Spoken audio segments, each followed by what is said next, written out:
कुंज बिहारी।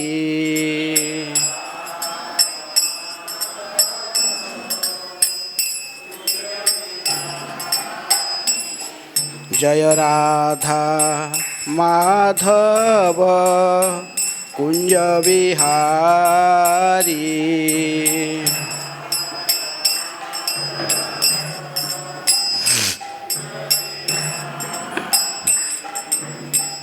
गोपीजन वल्लभ गिरिवरधारी।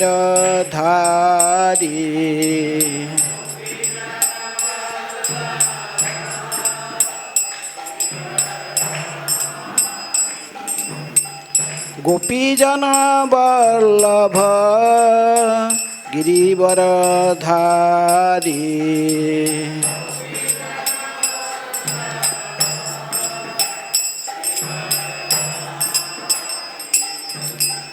यशोदानंदन व्रज जन रंजन।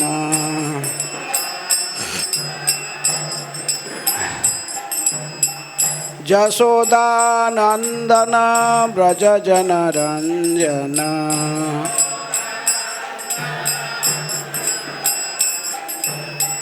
जमुना तीर वनचारी।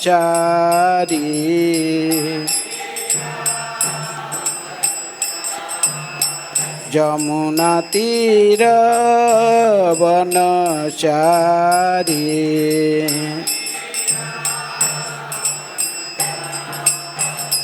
जय राधा माधव कुंज बिहारी। जय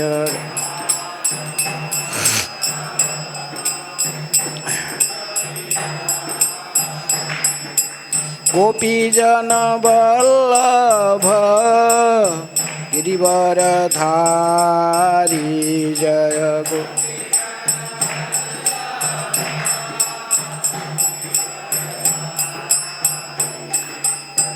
यशोदानंदन व्रज जन रंजन।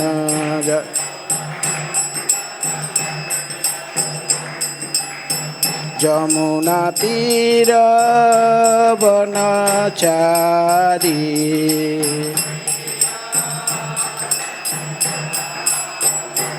जय राधा माधव कुंज बिहारी।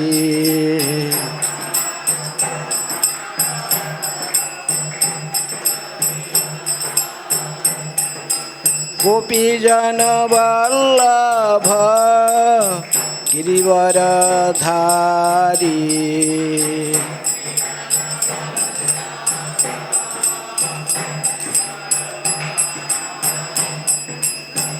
यशोदानंदन व्रज जन रंजन।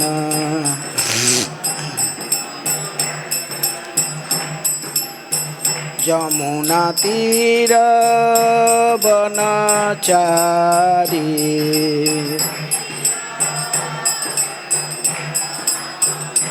जय राधा माधव कुंज बिहारी।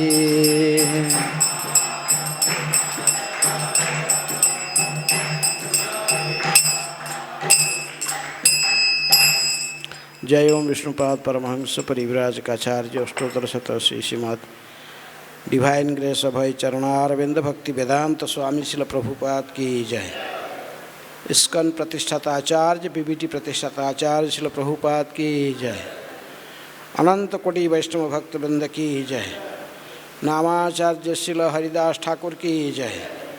प्रेम से कहो श्री कृष्ण चैतन्य प्रभु नित्यानंद श्री अद्वैत गदाधर शिवासादि गौर भक्त वृंद की जय।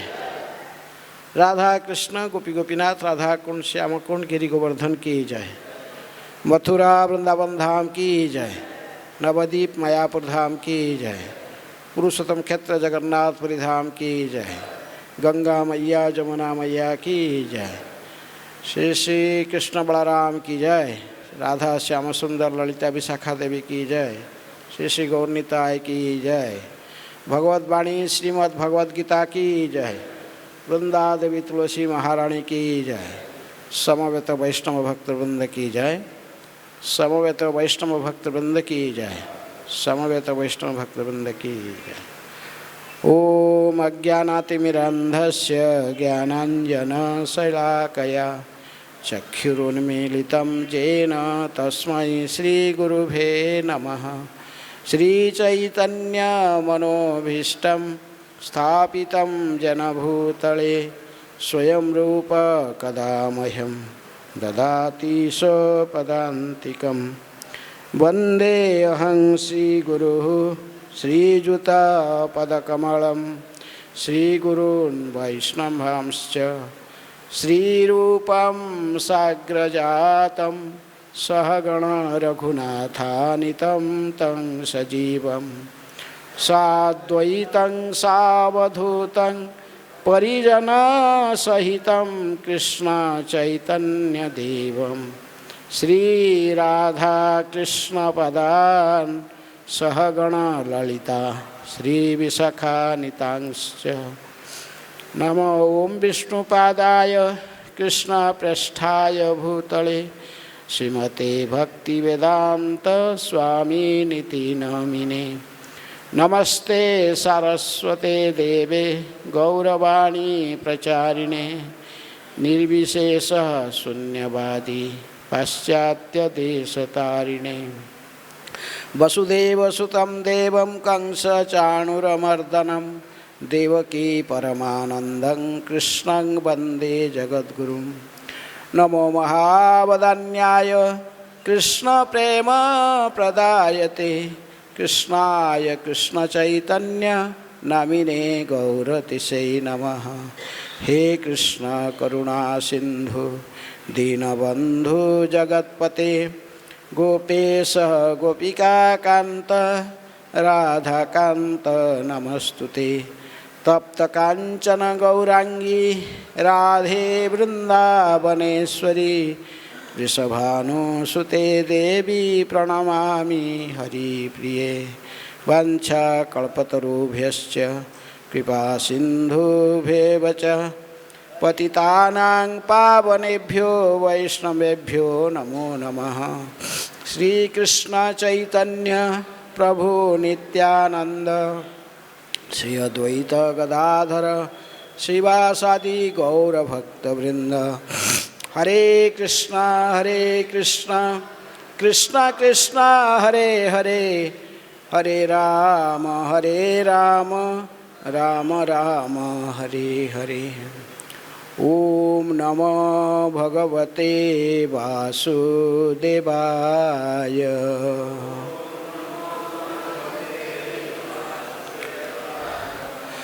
ओम नमः भगवते वासुदेवाय।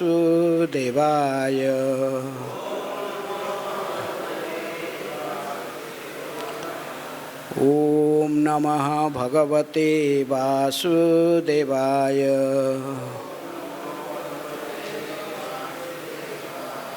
नारायणं नमस्कृत्य नरं चैव नरोत्तमं देवीं सरस्वतीं व्यासं ततो जयमुदीरयेत्। गीतासु गीता कर्तव्या किमन्य शास्त्र विस्तरो या स्वयं पद्मनाभस्य मुखपद्मात् विनिश्रुताः।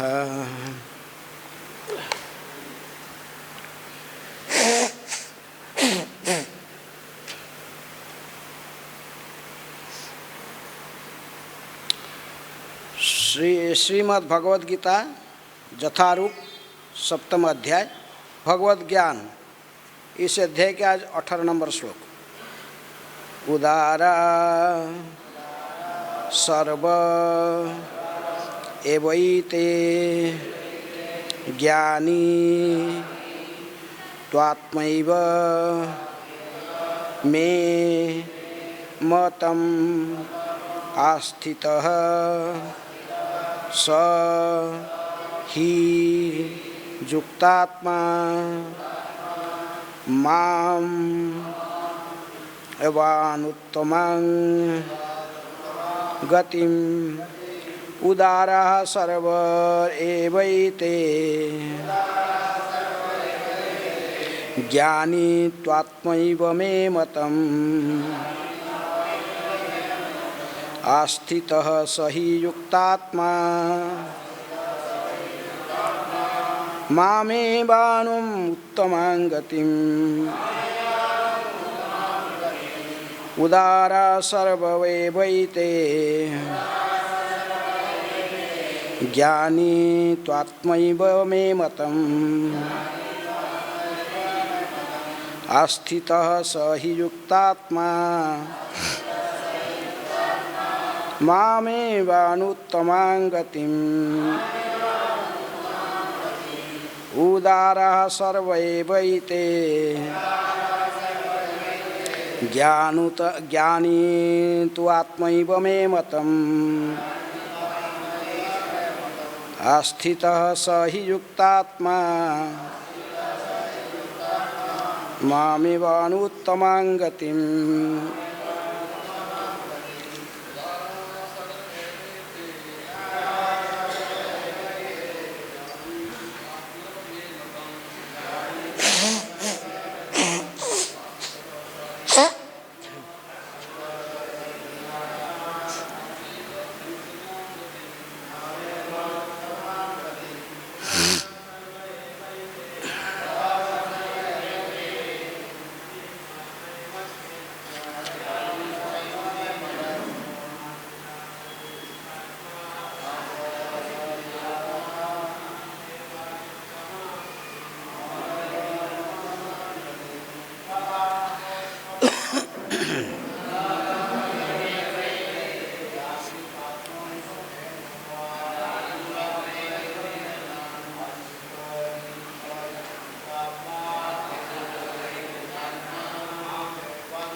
माताएं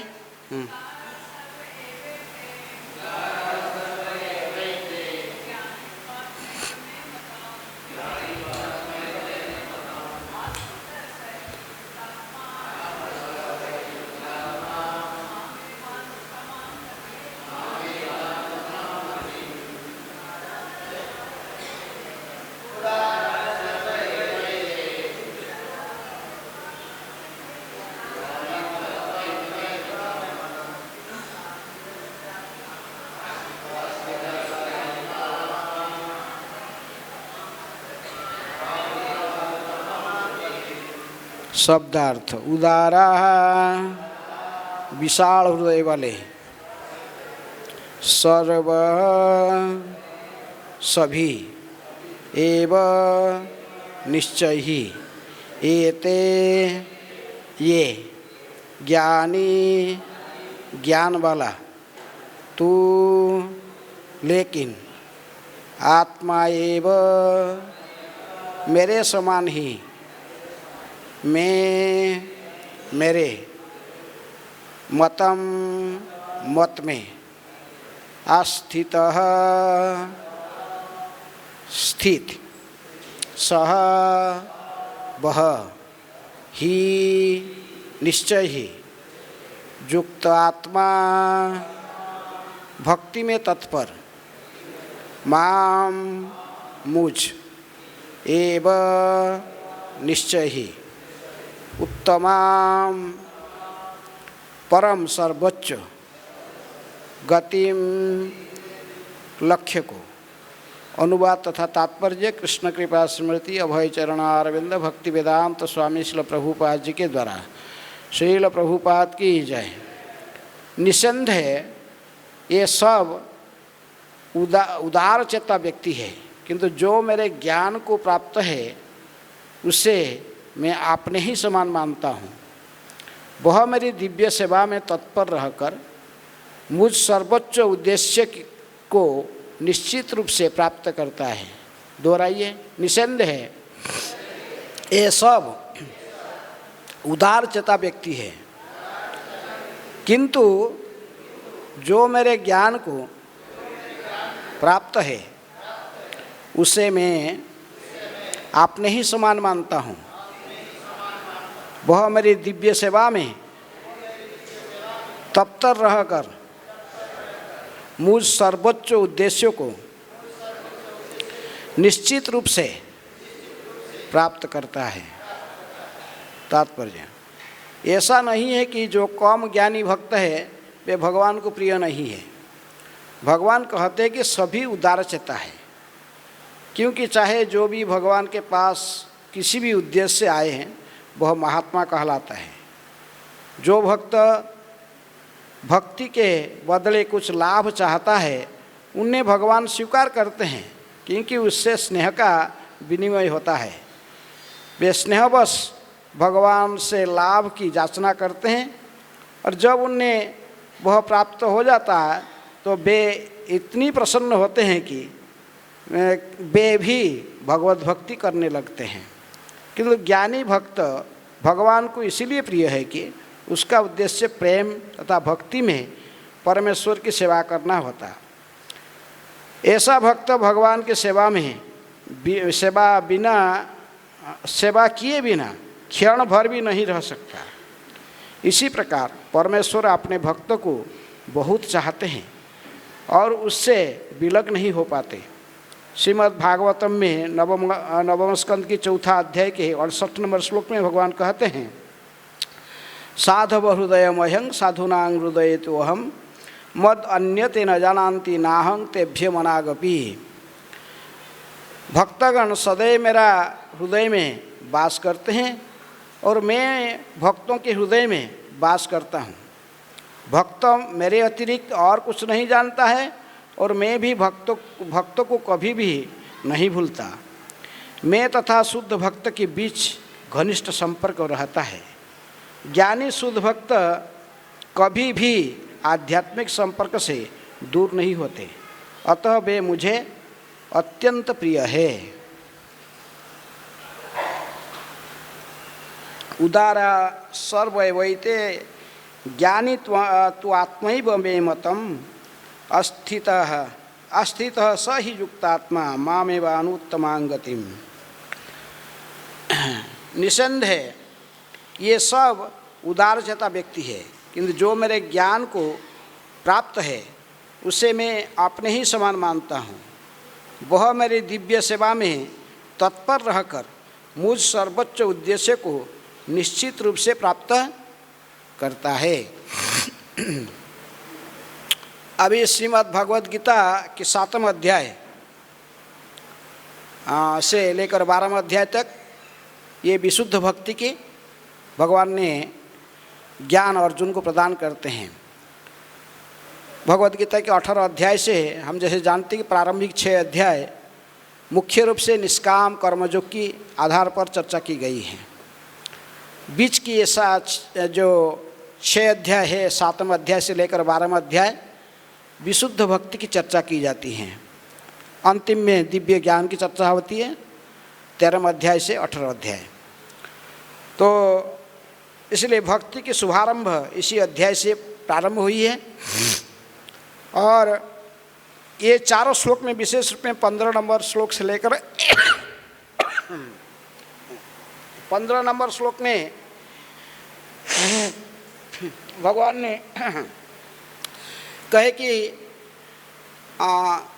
जो दुष्कृति न है भगवान की भक्ति नहीं करते हैं। दुष्कृत न जो लोग भगवान के शरण में नहीं जाते हैं, कौन भगवान के शरण में जाते हैं और कौन नहीं जाते, 15 और 16 नंबर श्लोक में भगवान बताते हैं कि 15 नंबर श्लोक में कहते कि नवांग दुष्कृति न मूढ़ा प्रपद्यन्ते न राधमा माया अपहृत ज्ञान आसुरी भावमाश्रित। ये 4 प्रकार के व्यक्ति मेरी शरण में नहीं आते हैं। जो व्यक्ति विशेष रूप में मूढ़ गधे के समान बुद्धि वाले, जो गधे के समान दिन रात परिश्रम करते हैं, जीवन के लक्ष्य को नहीं जानते हैं, और नवांग दुष्कृत न जो दुष्कृति, इनकी पूर्व जन्म की प्रारब्ध इतनी बुरा है कि इस जन्म में वो भक्ति की शुभारंभ करने के लिए इनको कोई सुयोग मिलता नहीं, क्योंकि इनकी जन्म इतने निम्न कुल में और ऐसे ही परिस्थिति में हुआ है कि जन्म से ही सभी प्रकार के अवैध उपाय से मांसाहार नशा आदि करने में लगे रहते हैं। नमं दुष्कृति न मूढ़ा प्रपद्यन्ते नराधमा।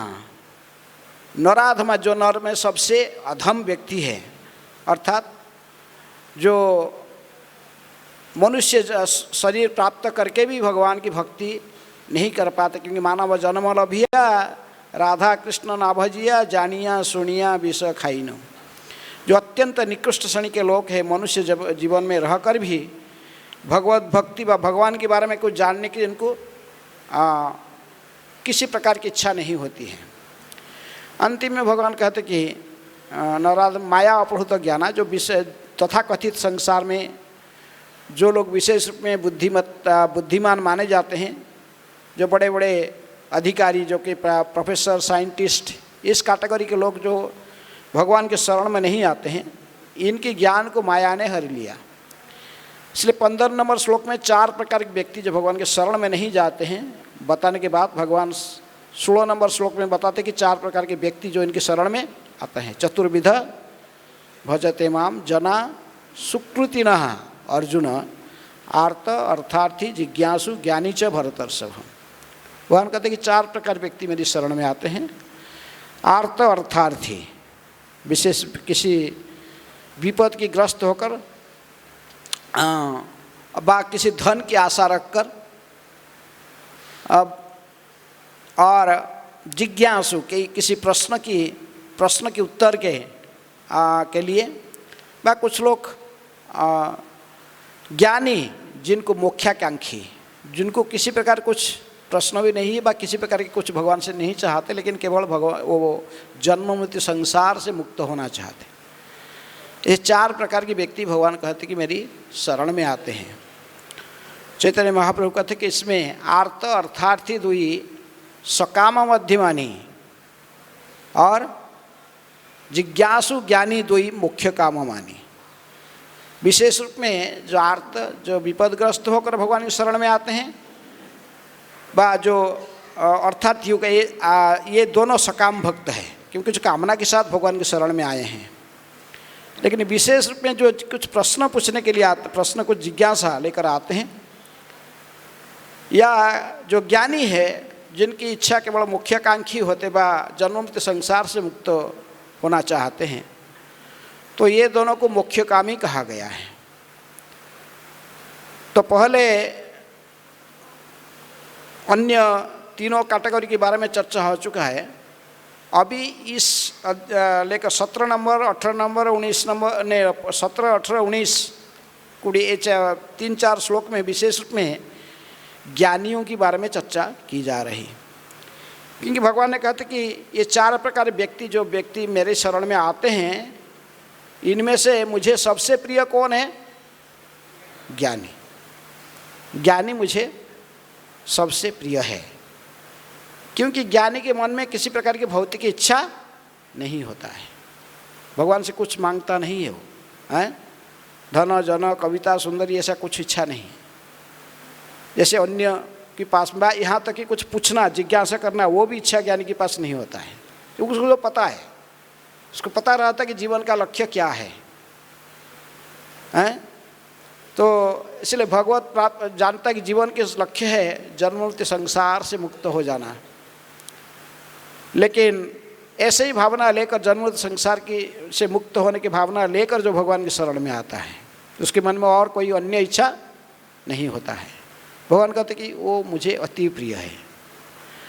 लेकिन प्रभुपाद जी कहते कि इसका मतलब नहीं ज्ञानी भगवान को प्रिय है तो और दूसरे लोग भी प्रिय नहीं होते। जो लोग अर्थार्थी होकर व जिज्ञासु होकर आए, वो क्या भगवान को प्रिय नहीं है? वो भी भगवान को प्रिय है, क्योंकि इनको सुकृतिना कहा गया। ये दुष्कृतिना नहीं है, सुकृतिवान है, क्योंकि भगवान के शरण में आए, चाहे उनके मन में अर्थ की इच्छा हो, बस संकट से विपद से मुक्त होने के लिए इच्छा हो, लेकिन क्योंकि भगवान के शरण में आए हैं इसीलिए सुकृतिना है। कोई जिज्ञासु लेकर इच्छा, कोई प्रश्न पूछने का, अर्जुन जैसे बा कोई, तो ये सब किसी भी स्तर पर मेरे पास शरण में आए तो ये सब भी, ये भी मुझे प्रिय है। हाँ, प्रभुपाद जी कहते क्योंकि इनमें बीच में जो भी कोई भगवान सबके पिताजी है, लेकिन कोई लड़का जब पिताजी को कुछ मांगता है और किसको नहीं मांगता, किसको मांगता है? पिताजी को मांगता है। तो स्नेह के कारण पिताजी कभी कभी उसकी इच्छा पूर्ण करते हैं, उससे पुत्र का उत्साह और बढ़ जाता, मेरे पिताजी ने मुझे दिया है, तो वो बोलकर और अधिक से अधिक वो अटैचमेंट उसकी बढ़ जाता है। उसी प्रकार भक्त भी भगवान को जो मांगता है, अब भगवान जब इसको कुछ वस्तु देते हैं, इससे उसकी प्रेम भगवान के प्रति बढ़ता है? लेकिन भगवान की शरण में आने का ये महत्व है कि प्रारंभ से यदि उसके मन में आर्त अर्थार्थी होकर वो भजन करता है, लेकिन अंत में भगवान की विशुद्ध भक्ति को प्राप्त कर लेता है। उसकी एक उदाहरण ध्रुव महाराज। ध्रुव महाराज किस लिए भगवान की भक्ति किया? क्योंकि उनके पिताजी उत्तनपाद, और उत्तनपाद के पिताजी स्वयंभू मनु, स्वयंभू मनु के पिताजी ब्रह्मा। क्योंकि उत्तनपाद ने इनको अपने गोद में नहीं बैठाया था, और उनके जो सौतनी माँ थी सुरुचि, उन्होंने उनको ध्रुव महाराज को अपने पिताजी की गोद में बैठने के लिए मना कर दिया, बैठने के लिए उनको अनुमति नहीं दिया। ये इनके प्रयास में बाधा डाला। तो क्षत्रिय बालक होने के नाते उन्होंने इतनी जिद्दी में आ गए कि मेरे पिताजी का जितना जो राज्य है उससे भी बढ़कर राज्य मुझे चाहिए। मेरे पिताजी की राज्य जितना है, उनके पिताजी की राज्य भी, स्वयंभू मनु व ब्रह्मा का राज्य से भी बढ़कर मुझे राज्य के अधिपति बनना है। तो इसलिए इसी आशा लेकर उन्होंने भगवान के शरण में गए। नारद मुनि को गुरु रूप में स्वीकार करके फिर उन्हीं की निर्देशना में भगवान की भक्ति करने लगे। लेकिन जब 6 महीना के अंदर में इतने वो भगवान को प्राप्त कर लिए हैं, 6 महीना के अंदर में। पहले महीने में तो उन्होंने केवल कैथा, जंगली जो बेल होता है, जंगली का बेल ऐसा ही उसी खा के रहते थे। दूसरे महीने के तो उन्हें सूखे पत्ता, सूखे घास खा के रहने लगे। तीसरे महीना को तो सिर्फ पानी पी के रहने लगे। फिर ऐसे ही होते होते जो अंतिम महीना में हवा लेना भी बंद कर दिए। हवा लें तो भगवान स्वयं इनके समक्ष में प्रकट हुए। लेकिन भगवान को जब साक्षात दर्शन किए ध्रुव महाराज, तभी कहने लगे, हे प्रभु, भगवान कहे जब वर मांगो। ध्रुव में बड़ा प्रसन्न हुआ, तो हो गया तुम्हारे ऊपर, तुम्हारे भक्ति देखकर। अभी जो कुछ चाहते मुझे मांग सकते हो। तो ध्रुव महाराज भगवान के इस प्रकार आग्रह को देखकर कहने लगे कि मुझे कुछ नहीं चाहिए हैं। स्वामीन वरंग न जाचे कृतार्थ अस्मिन, मैं कृत्य हो गया हूँ प्रभु, मुझे कोई भी वर नहीं चाहिए। तो भगवान कह कि तुम तपस्या किया था, मैं जानता हूँ, तुम चाहता था कि तुम्हारे पिताजी से बढ़कर, तुम्हारे पितामह और प्रपितामह ब्रह्मा से बढ़कर भी राज्य तुझे चाहिए था, इसलिए तपस्या कर रहा था, मेरी भक्ति कर रहा था। अभी जो मैं प्रसन्न होकर तुझे देना चाहता हूँ, तू मना क्यों करता है हैं? लेकिन मेरा भक्ति तो ऐसे ही अन्यथा नहीं होगा।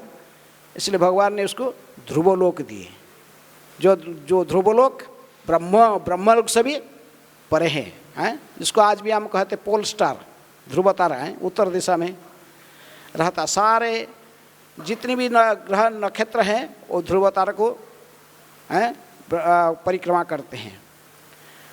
तो इसलिए भगवान के पास में यदि कोई भौतिक इच्छा लेकर भी जाता है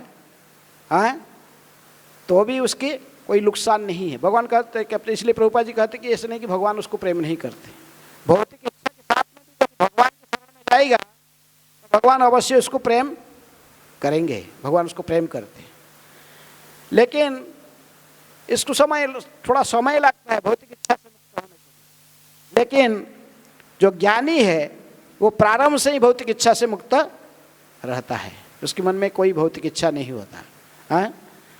वो भगवान की भक्ति बहुत जल्दी से इसमें प्रोग्रेस उन्नति कर सकता है। तो इसलिए तो कहते कि भगवान की जो ज्ञानी है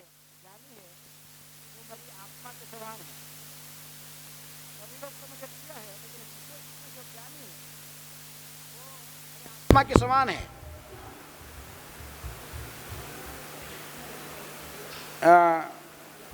ज्ञानी इसलिए प्रिय है कि उसका उद्देश्य प्रेम तथा भक्ति में परमेश्वर की सेवा करना होता है। वो केवल भगवान की सेवा करना चाहता है, हैं? ज्ञानी का अर्थ ऐसा नहीं कि निर्विशेष ज्ञानी, जो निर्विशेषवादी, मायावादी, शून्यवादी, इनकी बारे में नहीं कहा जा रहा। जो ज्ञानी है, जिसको ये पता रहता कि जीवन का लक्ष्य भगवान की जीवन का लक्ष्य है जन्म मृत्यु संसार से मुक्त हो जाना, इसलिए उसके मन में किसी प्रकार की भौतिक इच्छाएं नहीं होता है। ऐसे ही ज्ञानी का यहाँ पर शब्द उपयोग की गई ज्ञानियों के लिए, ऐसा भक्त भगवान की सेवा किए बिना क्षण भर भी नहीं रह सकता। प्रभुपाद जी कहते कि ज्ञानी ऐसा ही है, वो भगवान की सेवा को ही जीवन का लक्ष्य मान लिया है, इसलिए एक क्षण भी उनकी सेवा न करके नहीं रह सकता। तो जिस प्रकार ज्ञानी भक्त भगवान को सदा चाहता है, भगवान की सेवा में तल्लीन रहना चाहता है, उसी प्रकार भगवान भी उनके ऐसे ज्ञानी भक्त की सभी प्रकार के सहायता करने में तत्पर रहते। इसी प्रकार परमेश्वर अपने भक्त को बहुत चाहते हैं, विशेष रूप में जो ज्ञानी हैं, और उनके भक्तों के बिना वो नहीं रह सकते हैं।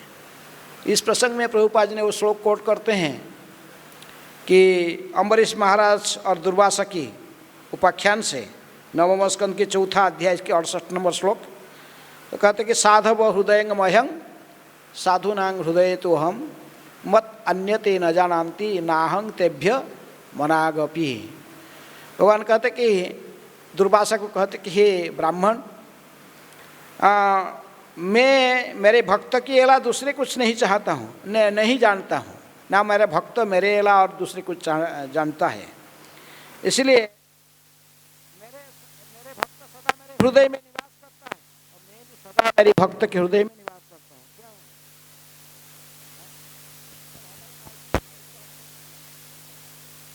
हरे कृष्ण। तो यहाँ पर अम्बरीश महाराज को एक ज्ञानी भक्त के रूप में चित्रण की गई है, क्योंकि अम्बरीश महाराज को पता था कि जीवन का लक्ष्य केवल भगवान को प्रसन्न करना व भगवान की शुद्ध भक्ति करना। इनके मन में किसी प्रकार की भौतिक इच्छा नहीं था। ऐसे ही हम जानते हैं कि श्रीमद् भागवत में नवधा भक्ति की समस्त अंग को अम्बरीश महाराज अपने जीवन में उतार लिए थे। नवधा भक्ति जो भक्ति करते हैं, 9 अंग है भक्ति का: श्रवणम, कीर्तनम, विष्णु स्मरणम, पाद सेवनम, अर्चनम, वंदनम, दास्यम, साख्यम, आत्मनिवेदनम। भक्ति का एक अंग का एक एक आचार्य होते हैं। श्रवणे परीक्षित, कीर्तने व्यासकी, विष्णु स्मरणे प्रहलाद, पाद सेवन में लक्ष्मी जी, दास्य में हनुमान, और अर्चन में पृथु महाराज, बंदन में अक्रूर जी, साख्य में श्रीदाम, सुबल, अर्जुन आदि सखाएं, और आत्मनिवेदन में बड़ी महाराज। भक्ति के एक एक अंग को आश्रय करके और भगवान के चरणारविंद में शुद्ध भक्ति करके जीवन को सफल बनाया। लेकिन अम्बरीश महाराज ऐसे ही व्यक्ति जो कि अपने जीवन में भक्ति की प्रत्येक अंग को निभा लिए थे, इसलिए इन्होंने सदा भगवान की सेवा में तत्पर रहते थे। अम्बरीश महाराज जब श्रवण करना कुछ हो तो केवल भगवान के बारे में ही, भगवान की कथा को श्रवण करते थे, श्रीमद् भागवत की श्रवण करते थे। जब कुछ इनको कीर्तन करना है तो केवल भगवत कीर्तन करते थे, भगवान के नाम, गुण, रूप, लीला ऐसी की कीर्तन कर रहे थे। सदा भगवान को अंतकरण में स्मरण कर रहे थे। वंदना, कुछ प्रार्थना गाना है तो भगवान को प्रसन्न करने के लिए केवल गाते थे। भगवान के चरण में दास के समान सभी प्रकार की सेवा में सदा तत्पर रहते थे। मंदिर को मार्जन करना और भगवान के लिए फूल तोड़ के लाना, उसकी माला बनाना, भगवान के अर्चन करना, सभी प्रकार के एक क्रिया में लगे रहते थे। और अर्चनम वंदनम दास्य भाव से उनके सब प्रकार सेवा करते थे। भगवान को ही अपने सर्वश्रेष्ठ सखा व भगवान के चरण में संपूर्ण रूप में समर्पित होकर सदा उनकी चरणारविंद को आश्रय करके ही रहते थे। तो इसलिए जो व्यक्ति इसी प्रकार भगवान के शरणागत हो जाता है अम्बरीश महाराज की तरफ, तो उसके लिए भगवान कहते कि ऐसे भक्त तो मेरे हृदय में सदा निवास करता है और मैं भी उसके हृदय में निवास करता हूँ। साधव हृदयमयं साधूनां हृदय तो अहम। किसीलिए मैं सदा साधु के हृदय में निवास करता हूँ। बस साधु मेरे प्राण के समान क्यों होता है? क्योंकि मेरे जो साधु होता है मेरे अलावा दूसरे कुछ नहीं जानता है, इसलिए मैं भी उसकी अलावा और कुछ नहीं जानता हूँ। तो इसलिए ज्ञानी, तो इसलिए प्रभुपाद जी हैं उसी श्लोक को कोट करते हैं कि मत अन्यते न जानन्ति नाहं तेभ्यो मनागपि। इसीलिए साधु सदा मेरे हृदय में निवास करता, मैं उसके हृदय में निवास करता हूँ। इस प्रसंग में दूसरे श्लोक में है अहं भक्त पराधीन ही अस्वतंत्र इव द्विज साधव ग्रस्त हृदय भक्तैर्भक्त जनप्रिय। भगवान कहते कि मैं स्वतंत्र नहीं हूँ, मैं सर्वत्र स्वतंत्र हूँ, लेकिन मेरे भक्त के समक्ष में मैं सदा पराधीन होकर रहता हूँ। मेरे भक्त मुझे जो जैसे चाहता है मैं ऐसे ही अभिनय करता हूँ। अहं भक्त पराधीन। यदि वो सभी शास्त्र भागवत की प्रथम श्लोक ही कहता कि भगवान को अभिज्ञ सुराट, लेकिन भगवान कहते कि मेरी भक्त के समक्ष में मैं सुराट नहीं हूँ, मैं भक्त की भक्ति में पराधीन हूँ। अहं भक्त पराधीन, मैं स्वतंत्र नहीं हूँ, मेरे भक्त का भक्ति में बंधा हुआ हूँ।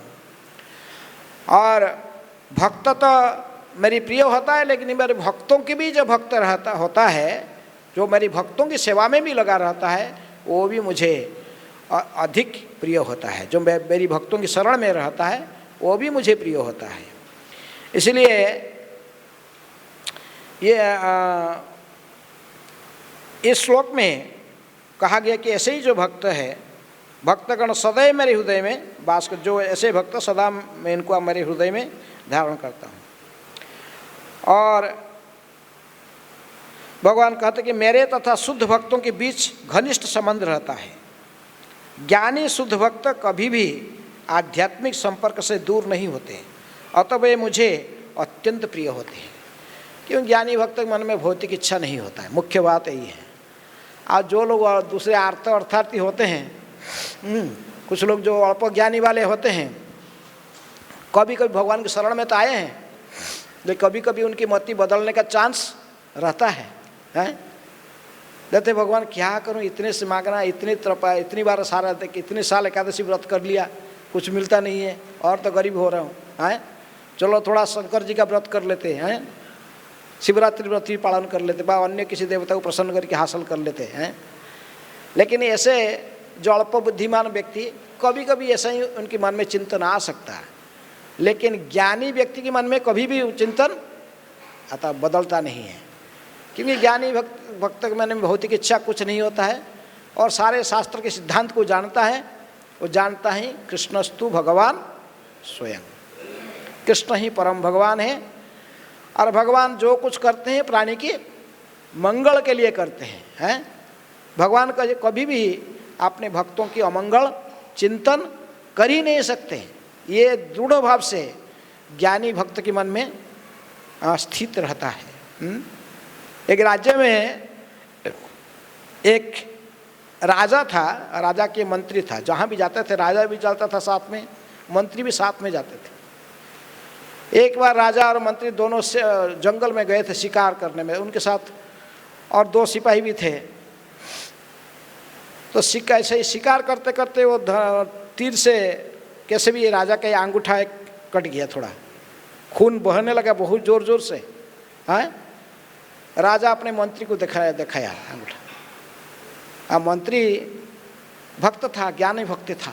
उन्होंने देखा कि बोला ये खून निकल रहा है राजमंत्री। तो मंत्री ने कहा कि जो कुछ होता है भगवान की इच्छा से होता है, भगवान जो करते हैं प्राणी की मंगल करते हैं।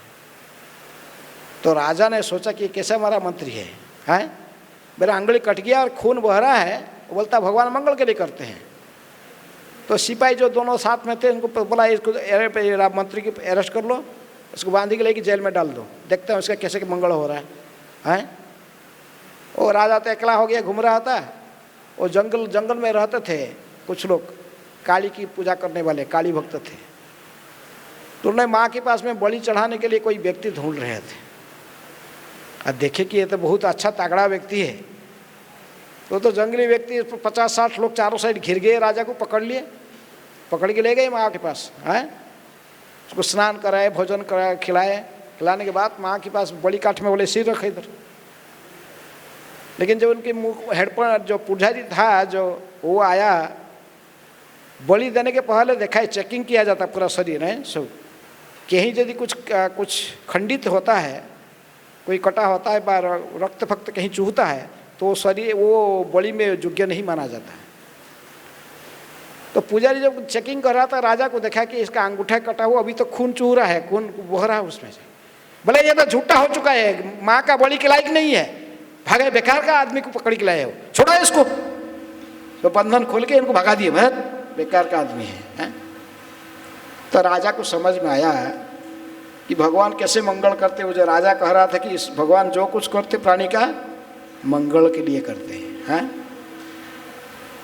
लेकिन वो समझ में नहीं आया कि ये मंत्री जो था वो तो बिना कारण में जाके जेल में पड़ा है। तो उन्होंने आके जेल से मंत्री को निकाली, कहा कि तुम्हारा जो कहना मैं तो समझ गया, भगवान जो करते प्राणी के मंगल के लिए। आज मेरे अंगुली यदि नहीं कटता था, क्या कटने वाला था? मेरे गर्दन कटने वाला था, ये तो मैं समझ गया। लेकिन तुमको जो बिना कारण से जेल भोगना पड़ा, जेल में लाके डाल दिया गया, इससे कैसे तुम्हारा मंगल कैसे हुआ बताओ? तो मंत्री ने कहा कि महाराज आपको इतने समझ में नहीं आ रहा, मैं और आप दोनों थे और वो तो 100 संख्या में लोग थे, वो लोग घेर गए थे, दोनों को पकड़ के ले जाते थे। आप तो अंगुली कटा हुआ तो कट गया और खून चूह रहा, आपको छोड़ देते हैं। फिर इसका बाद किसका टर्न आ जाता था? ये मेरा टर्न आ जाता था। इसलिए भगवान ने आपका अंगुली कटवा कर और मुझे जेल में डलवा कर दोनों का रक्षा किया है। किसी भी स्थिति में जो ज्ञानी भक्त होता है, कोई विपदग्रस्त होने पर भी, कुछ भी होने पर, वो उसके मति कभी भगवान के चरण से हटता नहीं है। जो कुछ होता है जानता है कि भगवान की इच्छा से होता है, और सब भगवान जो कुछ करते हैं प्राणी के मंगल के लिए करते हैं। उनके स्वरूप मंगलमय है। वो जानबूझकर भी किसी का अमंगल करना चाहेंगे तो अमंगल कर ही नहीं सकते। जैसे ही सूर्य चाहेगा, अंधकार कैसा होता है, थोड़ा अंधार को मुझे देखना चाहिए, अंधकार को। तो सूर्य क्या अंधकार को देख सकता है? सूर्य जहाँ भी जाएगा प्रकाश आ जाएगा। सूर्य कभी अंधकार को जैसे दर्शन नहीं कर सकता, भगवान इस प्रकार यदि किसी व्यक्ति का अमंगल करना चाहते भी अमंगल कर ही नहीं सकते किसी भी हालत से हैं। वो स्वरूप इनके मंगलमय है। ज़्यादा जो राक्षस लोग जो कि सभी प्रकार का समाज के अनिष्ट में लगे रहते हैं, अधर्म के मार्ग में चलते रहते हैं, भगवान क्रोधित होकर जो भक्तों को सताने वाले राक्षसों को कभी कभी क्या करते हैं? वध कर देते हैं। जैसे हिरण्यकशिपु सता रहा था किसको? प्रहलाद को। भगवान ने उसको वध कर दिए। तो हिरण्यकशिपु का कुछ हानि हुआ? कुछ हानि नहीं। राक्षसों को वध करने पर भगवान के हाथ से जो राक्षस का वध होता है, इसको भी भगवान के धाम इसको भी कम से कम मुक्ति प्राप्त हो जाता है। जब हिरण्यकशिपु की वध हुआ, प्रहलाद ने बड़े चिंतित हुए, मेरे पिताजी का क्या होगा है। इसलिए जब नृसिंहदेव प्रहलाद को कहे कि कुछ वर मांगो, तो प्रहलाद ने कहे कि ये प्रभु, मैं मेरे पिताजी के लिए कुछ आपको मांगता हूँ, मेरे लिए कुछ मुझे नहीं चाहिए, लेकिन मेरे पिताजी को आप कृपा करके जन्म मृत्यु संसार से मुक्त करके अपने स्वधाम में वैकुंठ में स्थान दीजिए। तो भगवान ने कहे कि प्रहलाद, ये वर तुझे मांगने की आवश्यकता नहीं है। जिस घर में कोई भक्त का जन्म लेता है, कोई भक्त जन्म होता है, उसकी 21 पीढ़ी ऐसा ही 3 21 पीढ़ी मेरे धाम में जाते हैं। इसके अलावा कोई भी भगवान के हाथ से यदि किसी का वध भी हो जाता है, उसको भी मोक्ष प्राप्त हो जाती है। इसलिए भगवान की भक्ति करने से कोई नुकसान नहीं, इस रहस्य को ज्ञानी जानता है। आर्त अर्थार्थी इस बारे में नहीं, जिज्ञासु इसके बारे में उनके पास ज्ञान नहीं होता है। इसलिए भगवान कहते हैं ज्ञानी आत्मैव मतः, ज्ञानी मेरे आत्मा के समान मुझे प्रिय होता है कि किसी भी समय में भक्ति से गिरने का उसको चांस नहीं है। वो कभी भक्ति छोड़ ही नहीं सकता, वो रहस्य को जानता है, सारे शास्त्र के सिद्धांत को जानता है। इसलिए अगले श्लोक आएगा, बहुनांग जन्मनाम अन्ते ज्ञानवान मांग प्रपद्यते वासुदेव सर्वमिति समहात्मा सुदुर्लभ। अगला श्लोक आएगा। ज्ञानी कोई एक ही जन्म में नहीं बन जाता है, कोई ज्ञानी बनने के लिए कई बहुनांग जन्मनाम अन्ते, कई बार ऐसे ही जन्म लेते लेते फिर आते आते उसकी अपने अनुभव से इसको पूरा पता रहता है। इसलिए कहते भगवान कहते बहुनांग जन्मनाम अन्ते ज्ञानवान मांग प्रपद्यते। ज्ञानी व्यक्ति मेरे शरण में आता है और उसको पर दृढ़ भाव से इसके मन में स्थित हो जाता है, वासुदेव सर्वमिति। वासुदेव कृष्ण ही सभी कारण के कारण है, और ये स्थित हो जाने के कारण वो फिर भक्ति से कभी पतन नहीं होता है। इसलिए भगवान कहते कि ऐसे ही जो ज्ञानी है मुझे प्रिय है। क्योंकि भक्ति का परिभाषा बताते हुए रूप गोस्वामी कहते भक्ति किसको कहते हैं? अन्याभिलाषित शून्यम ज्ञान कर्मादि अनावृतम आनुकूल्येन कृष्ण अनुशीलनम भक्ति उत्तम भक्ति इसको कहते हैं। यहाँ पर कहते हैं ज्ञान कर्मादि अनावृतम। ये जो ज्ञान शब्द यहाँ पर उपयोग की गई है विशेष रूप में निर्विशेष ज्ञान, लेकिन यहाँ जो ज्ञानी शब्द भगवद गीता में उपयोग की गई है, ये ज्ञानी विशेष रूप में जिसके मन में किसी भौतिक इच्छा न हो। जो निर्विशेषवादी उनका मन में भी भौतिक इच्छा नहीं होता है, लेकिन वो साजो ब्रह्म ज्योति में लीन हो जाना चाहते हैं। लेकिन ऐसे ही ज्ञानी व्यक्ति भी यदि किसी ना किसी कारण से भक्तों की संगति में भगवान की भक्ति में आता है तो फिर उसे वो धन्य हो जाता है। ऐसे व्यक्ति जैसे चारों कुमार ने वैकुंठ की दर्जे पर भगवान श्री कृष्ण को दर्शन कर, भगवान विष्णु को दर्शन करके ही उनकी चरण कमल की तुलसी और फूलों को आघ्राण करके ही वो सदा सदा के लिए भगवान के महान भक्त बन गए। क्योंकि उनके मन में कोई भौतिक इच्छा था ही नहीं, किसी को है, केवल उनके मन में ये डाउट था कि भगवान कोई एक व्यक्ति है या ज्योति है। जैसे ज्ञानी लोग साधारण ज्योति स्वरूप मानते हैं, लेकिन भगवान को जब साक्षात देखे वैकुंठ के दर्जे पर फिर वो शुद्ध भक्त बन गए।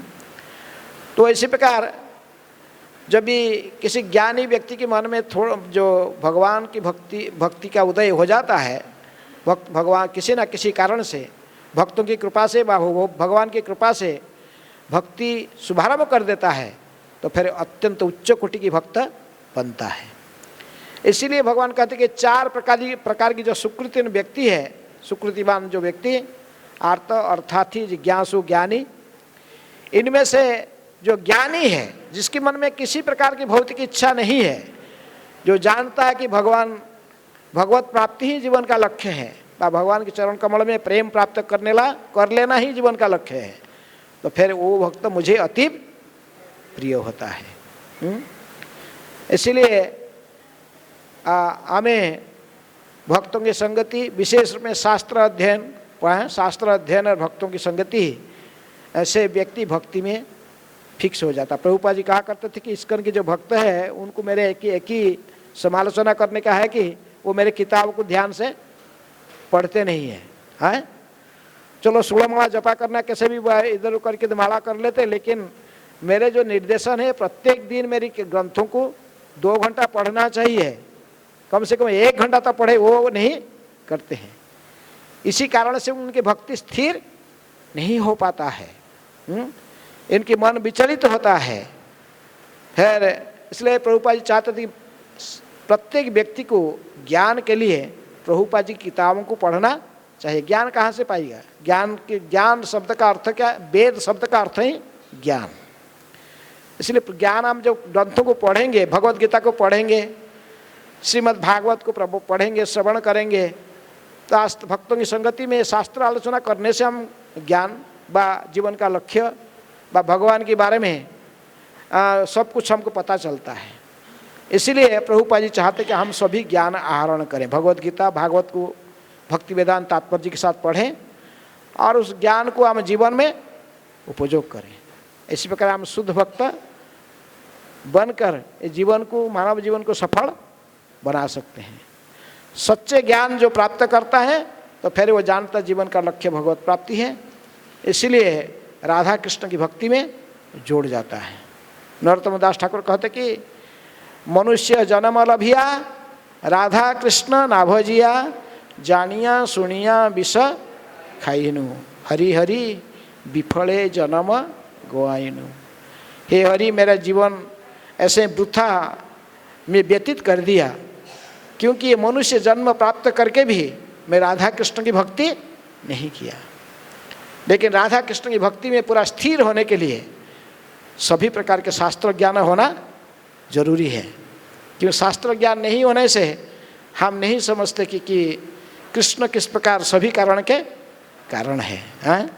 कृष्ण समस्त अवतार की उत्स है, ये भागवत पढ़ने से पता चलेगा। एते चंग सकड़ा पुंसा कृष्णस्तु भगवान स्वयं, गीता पढ़ने से पता चलता है। सर्वधर्मान परित्यज्य माम एकं शरणं व्रज है। ज्ञानी है, गीता भागवत के रहस्य को जानता है, इसलिए जानता है कि एकमात्र शरण देने की योग्य कौन है? भगवान श्री कृष्ण। इसलिए भगवान के चरण कमल को कभी भी नहीं छोड़ता है। तो इसीलिए भगवान कहते कि ज्ञानी जो होता है वो चार प्रकार की ये जो सुकृत न मेरे शरण में आते हैं उनमें से श्रेष्ठ है। आर्त अर्थार्थी जिज्ञासु ज्ञानी, इनमें से ज्ञानी ही मुझे मेरे आत्मा के तुल्य है, वो मुझे अति प्रिय है। हरे कृष्ण कृष्ण कृष्ण हरे हरे, हरे राम राम राम हरे हरे। किसी के कोई प्रश्न है? 3-4 मिनट बचा है। कोई प्रश्न है किसकी?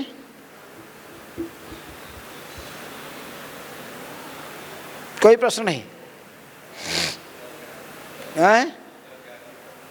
सब ज्ञानी बन गए। ज्ञानी का कोई प्रश्न नहीं होता। हाँ बोलो।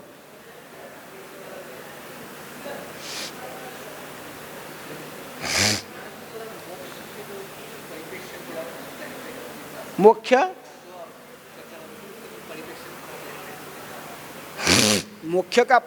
का बारे में बोलते। मुख्य जो निर्विशेषवादी व मायावादियों की मुख्य का अर्थ ज्योति में लीन होना। भगवान के जो धाम है वैकुंठ जगत की चारों साइड में जो ज्योति फैला रहता है उसको ब्रह्म ज्योति कहते हैं। तो कुछ लोग कहते हैं जो कि अपने ज्योति में ही लीन हो जाना चाहते हैं, ज्योति को ही परम सत्य मान लेते हैं। तो लेकिन भक्ति सिद्धांत सरस्वती ठाकुर को समझाने के लिए उदाहरण देते थे। जैसे किसी गांव की नया गांव की बाजू देखिए कि रेलवे लाइन नया रेलवे लाइन गया है, स्टेशन नया, फर्स्ट टाइम ट्रेन आ रहा है उसी गांव के साइड। इसके पहले गांव वाला कोई ट्रेन नहीं देखे थे। तो इसलिए ट्रेन देखने के लिए सब लोग जाइए खड़े थे। ट्रेन जब बहुत दूर से आया, बहुत जोर से व्हिसिल देकर बहुत फोर्स में आ रहा था, एक व्यक्ति देखा फ्रंट का लाइट, शाम का समय हो गया था, तो फ्रंट का लाइट देख लिया। देख के ही भाग के गया, लोगों को बोला कि ट्रेन कैसा है? ट्रेन बहुत बड़ा लाइट है, इतने फोकस दे रहा, लाइट फोकस पूरा है। फिर दूसरा जो व्यक्ति था थोड़ा वेट करके रहा, वो देखा कि डब्बा के ऊपर डब्बा ऐसे सारे निकल गए जोर से। बोला नहीं, अरे फ्रंट में केवल लाइट है, इसका पीछे सब इंजन है और सब लगा हुआ, कोच लगा हुआ, डब्बा सब लगा हुआ है। ऐसे कई डब्बाएं था। और कोई व्यक्ति रहे थोड़ा पेशेंस लेकर, वहाँ स्टेशन था, स्टेशन में जाए गाड़ी खड़े हो गया, सब जाके वो लोग जाके देख रहे थे, अरे इनका अंदर से एक ये जो डब्बे हैं ये तो एक एक छोटा छोटा कमरे जैसे हैं, इसके अंदर कई लोग बैठे हुए हैं, लोग बैठ रहे हैं फिर चढ़ रहे हैं। तो उन्होंने आकर फिर ज्ञान होता पूर्ण ज्ञान किसको बताया? गांव वालों को हैं।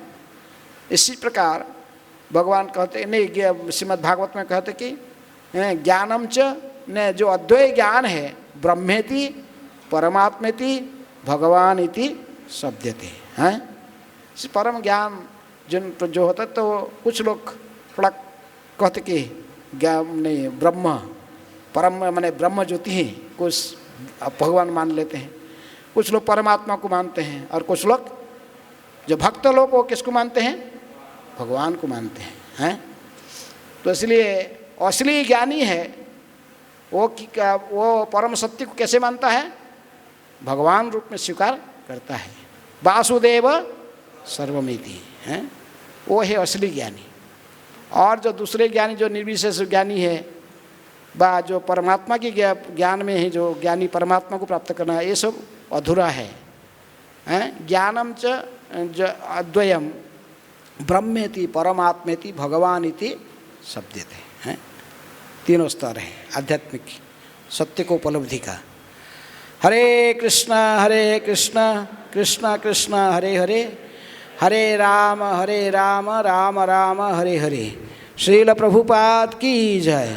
भगवद्वाणी श्रीमद् भगवद गीता की जय।